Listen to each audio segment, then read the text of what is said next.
Hello guys, हम लोग आज देख रहे हैं महाजनपद काल। हम लोगों ने लगभग हड़प्पा सभ्यता, वैदिक सभ्यता और जैन धर्म बौद्ध को कंप्लीट कर लिया था। तो इस टॉपिक पर हम आते हैं महाजनपद काल के जो प्रमुख क्वेश्चन हैं। तो पहले हम आते हैं, देखिए जो महाजनपद काल हुए लगभग आपके 16 बड़े बड़े महाजनपद हुए हैं, है ना। उन्हीं पर क्वेश्चन होंगे ये। पाली ग्रंथों में गाँव के मुखिया को का कहा गया है? तो भोजक या ग्राम भोजक कहा गया है। उज्जैन का प्राचीन नाम क्या था? अवंती नाम था। और उज्जैन किस नदी किनारे स्थित है? किस नदी किनारे स्थित है, ये आप इसका आंसर बताइए। किस नदी किनारे स्थित है उज्जैन? इसके बाद नंद वंश संस्थापक कौन था? तो महापद्मानंद नंद वंश का संस्थापक था। प्राचीन भारत में पहला विदेशी आक्रमण किसके द्वारा किया गया? तो ईरानियों के द्वारा किया गया था। ठीक है। इसके बाद सिकंदर ने भारत पर आक्रमण कब किया? तो सिकंदर ने भारत पर आक्रमण 326 ईसा पूर्व में किया था। हर्यक वंश के किस शासक को कुड़िक की उपमा दी जाती है? तो हर्यक वंश में लगभग कई शासक हुए हैं आपकी, और कुड़िक की जो संख्या दी गई वो किसे दी गई? अजात शत्रु को कुड़िक की संख्या दी गई है। हर्यक वंश के जितने भी शासक हुए हैं वे अपने पिता को मारकर गद्दी पर बैठे हुए हैं, इसीलिए उन्हें अलग अलग उपनाम दिया गया है। किस शासक ने गंगा एवं सोन नदियों के संगम पर पाटलिपुत्र की नगर की स्थापना की थी? तो उदयन ने की थी। क्या नाम रखा था उसका? पाटलिपुत्र रखा था। फिर उसका ही नाम बदलकर पटना रख दिया गया था। जो वर्तमान में पटना स्थित है वो प्राचीन नाम उसका पाटलिपुत्र है। ठीक है। 323 ईसा पूर्व सिकंदर महान की मृत्यु कहाँ पर हुई थी? उसकी मृत्यु हुई थी आपकी, हुई थी बेबीलोन में, उसकी मृत्यु हो गई थी। सिकंदर महान, जिसे हम अलेक्जेंडर बोलते हैं, अ, और पोरस की सेनाओं के बीच कौन सी नदियों के बीच युद्ध हुआ था? तो उसे बोलते हैं झेलम का युद्ध, हम या फिर इसे बोलते हैं हाइडपेरिस का युद्ध। ठीक है। किस प्रकार के मृद भांड भारत में द्वितीय नगरीकरण शहरीकरण के प्रारंभिक का प्रतीक माना जाता है? तो ये हमें मिलते हैं पॉलिश किए हुए पत्थर। पॉलिश किए हुए पत्थर को हम द्वितीय नगरीकरण बोलते हैं या इसे शहरीकरण बोलते हैं। और जो प्रथम नगरीकरण था वो कहाँ था आपका? वो था आपका हड़प्पा। ठीक है। मगध की प्रथम राजधानी कौन सी थी? तो मगध की प्रथम राजधानी कौन सी थी आपकी? गिरविज, जिसे हम राजगृह बोलते हैं। ये आपका कहाँ पड़ता है? ये आपका बिहार में पड़ता है, बिहार में। ठीक है। आगे आते हैं। किस शासक द्वारा सर्वप्रथम पाटलिपुत्र की राजधानी के रूप में चयनित किया गया? तो किसने? उदयन ने चयनित किया था। 16 महाजनपद की सूची जो है उपलब्ध है वो किसमें मिलती है? अगंतुर निकाय में 16 पूरे महाजनपद की सूची वहां पर देखने को मिलती है। ठीक है। मगध का कौन सा राजा सिकंदर महान का समकालीन था? तो मगध का घनानंद जो था वो सिकंदर का समकालीन माना जाता है। प्रथम मगध साम्राज्य का उत्कर्ष किस सदी में हुआ था? तो 6वीं सदी में इनका उत्कर्ष माना जाता है। जो मगध सम्राट था ये 16 महाजनपद में सबसे बड़ा साम्राज्य यही था, मगध। सिकंदर के आक्रमण के समय उत्तर भारत पर किस राजवंश का शासन था? तो कौन सा? नंद वंश का संस्थापक था। और कौन था? घनानंद था। ठीक है, घनानंद।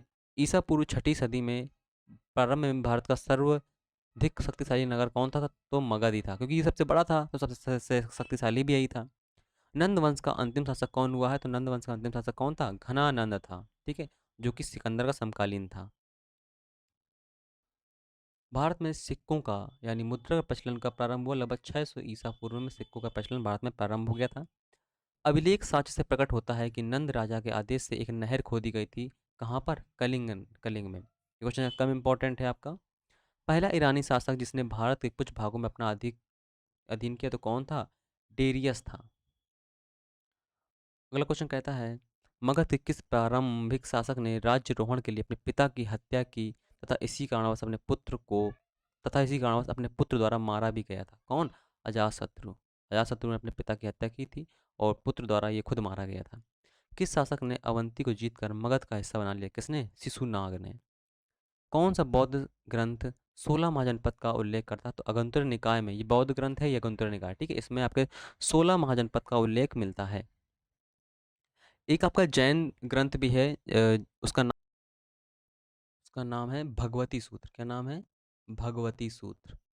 भगवती सूत्र ही जैन ग्रंथ है।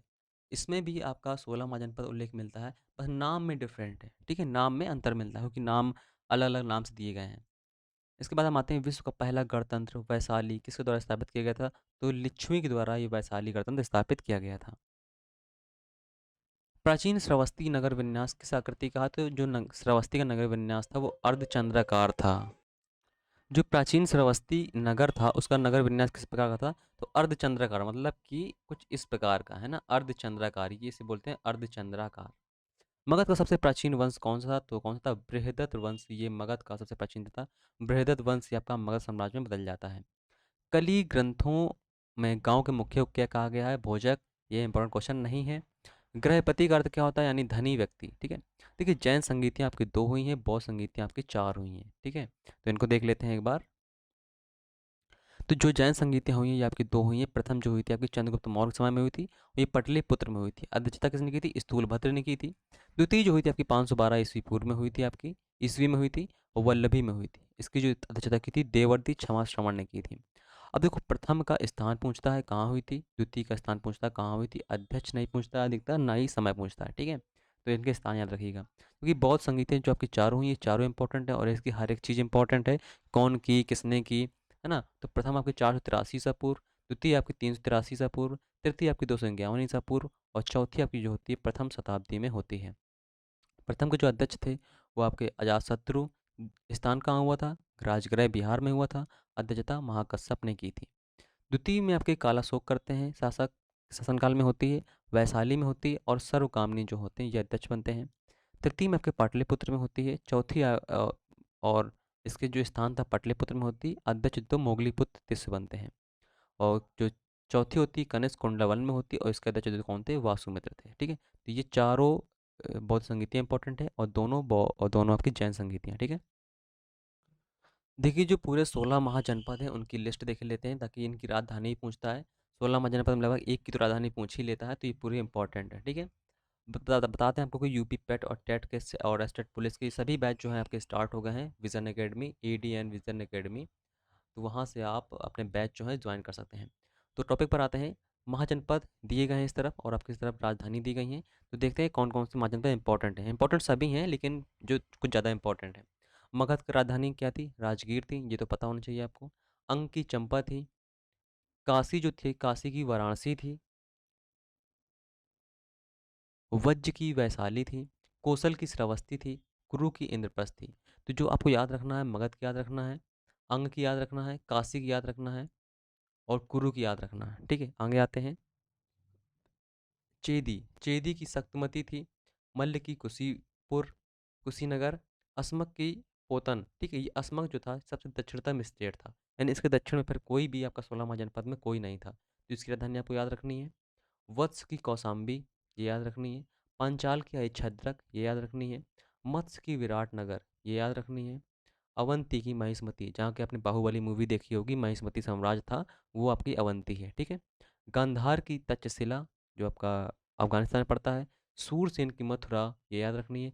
कंबोज की हाटक या राजपुर। ठीक है, ये इनकी इंपॉर्टेंट आपके महाजनपद हैं, जब 16 महाजनपद थे, और 16 के जितने भी इंपॉर्टेंट है वो सब आपने आपको बता दिए। ठीक है, तो ये सभी आपके इंपॉर्टेंट, इनकी राजधानी जरूर देख लीजिएगा। तो अगला टॉपिक जो होगा हमारा, वो अगला टॉपिक होगा मौर्यकाल। तो मिलते हैं मौर्यकाल में नेक्स्ट वीडियो में। Okay, thank you.